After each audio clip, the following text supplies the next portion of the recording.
Right, Damien, so our first question is from Ian Kelsper. Not sure where he's from. Could be from outer space, mate.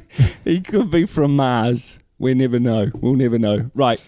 He has put your name first on the question, though. Can I just say, don't butcher which this? I'm quite disappointed about. Anyway. For those that don't know, Take two. Actually, take two, because Toby butchered it so badly that he swore, so I had to we have to do this again. But go on. All right, it says... Damien, I had to zoom in because I couldn't see it properly. I'm sweating now. Pressure is on, everyone. Right. Damien and Toby, ever since I have known, New Zealand have seemed to dominate world rugby, which they have, haven't they? For a long, okay. Can you explain the reasons for this, why and how they seem to churn out amazing players and teams year after year? Many thanks for the podcast. Really enjoy it. Brings a smile to my face on a Wednesday morning. Okay. That was all right, wasn't it? You did a good job there, mate. Much better than the first time. Thank you. For me, this is an interesting one. We did a podcast a while ago. I think we've talked about it before, haven't we? If you are a part of the YouTube channel, you can go search for it. Who got the best schoolboy rugby set up? Yeah. And we felt that New Zealand did. But South Africa have a very strong rugby set up, schoolboy. And so do Australia, although it's smaller.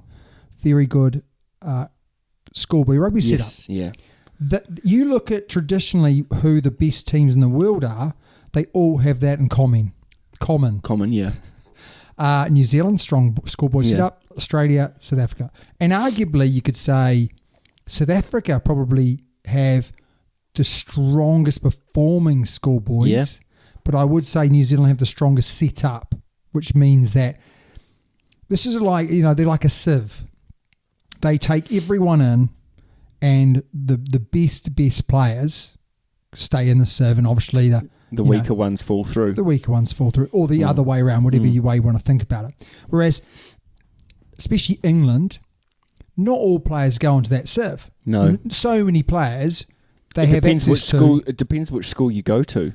Correct. I think that then you get favoured, don't you? That's right, and a little bit of that goes on for South Africa because it's a lot of private schools. Yeah, true. And so with Australia, so you've got lots of talent that is missed out. Yeah. Whereas in New Zealand, it's a free for all. Generally, if you're good enough, you'll make it. Yes.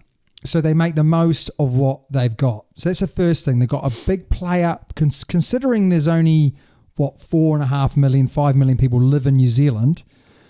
If you're good enough, you will get the opportunities. And even if you're not good enough when you're younger, there are so many routes in. So we've got a strong schoolboy setup. Yeah. We've got a strong Super Rugby setup. Below that, you've got the provincial championship. Well, you got grassroots, don't you? Even club rugby. Club rugby, yeah.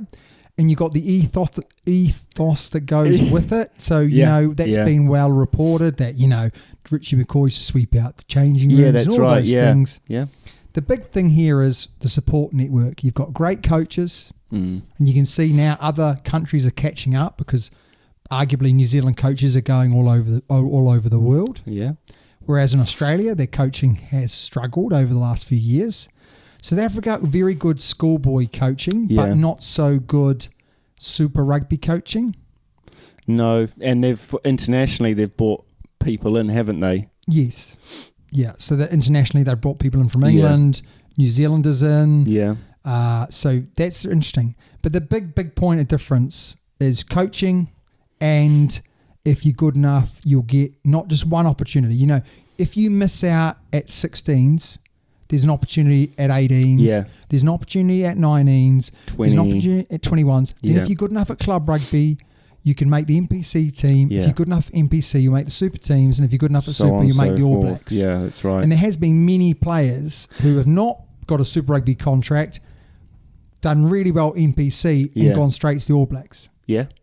I think Richie McCaw almost went from NPC to the All Blacks. Really? Yeah. He's a good player though, eh? He was a heck of a player. But the thing that also I think is good, especially sort of New Zealand wise, is that there's so many people playing rugby that there's so many competitions for those spots in the team, as in either club rugby, school level, that it makes you want to be better. Yeah, competition for places is huge. Success breeds success, isn't it? God, that's great. That could be the title of this week's Super Rugby. Success breeds success. Oh, we'll use that. And another one that we've got to pay, some quite strong lip service to here is we also are blessed with the Samoan, Tongan boys, Fijian boys who have family that live in New Zealand. They come over. We give them the opportunity for a higher education. We rob them of their talent. And that's happened for years and years. I know that England has started to encourage maybe a few more Fijian boys, Samoan boys to go over to the elite schools. But on the whole, there's really strong ties between the Tongan, the Samoan, the Fijian community in New Zealand. Well, that's right. They come over before they even know about rugby. They come over as children. Yeah, okay. I'm sorry, but a lot of them do. Yeah, they come over as youngsters because they've got aunties, uncles. There's better education over in New Zealand. Yes. They don't come just for rugby. I mean, don't get me wrong, some do. Yeah, you're right. Some New Zealand teams, some, club rugby teams do bring over the Islander boys and girls, but a lot of them do come over for education initially.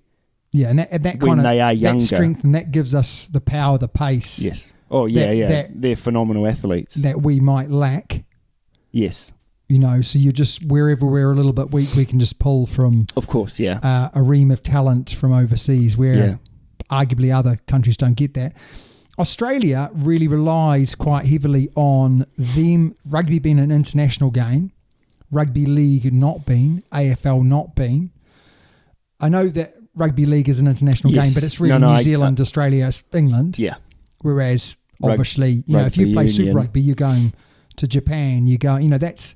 Well, rugby in Australia is behind cricket, it's behind AFL, it's behind rugby league. It's not a very popular sport. No. I think if you want to know, what's his name again? Ian, if you want to know why New Zealand is so good at rugby in general. Now, I'm not saying that we're the world's best because we're not. That's South Africa at the moment. But if you want to know why they churn out good team after good team, good player after good player, go and watch St. Bede's versus St. Andrews, which was a game. You can see it on YouTube. You'll see why New Zealand... Oh, it's got to be a Christchurch game. Go like Auckland game, Grammar or something. But watch New Zealand schoolboy rugby.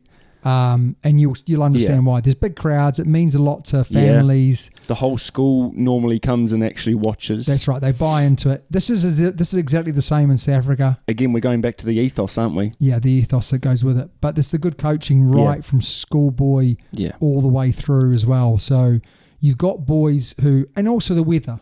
The weather helps. We get the wet weather and we get the dry weather, whereas Australia pretty much gets dry weather. Yeah. South Africa pretty much gets dry weather. So therefore, we've built games that mean we can play in the wet and play in the dry, whereas England's always wet.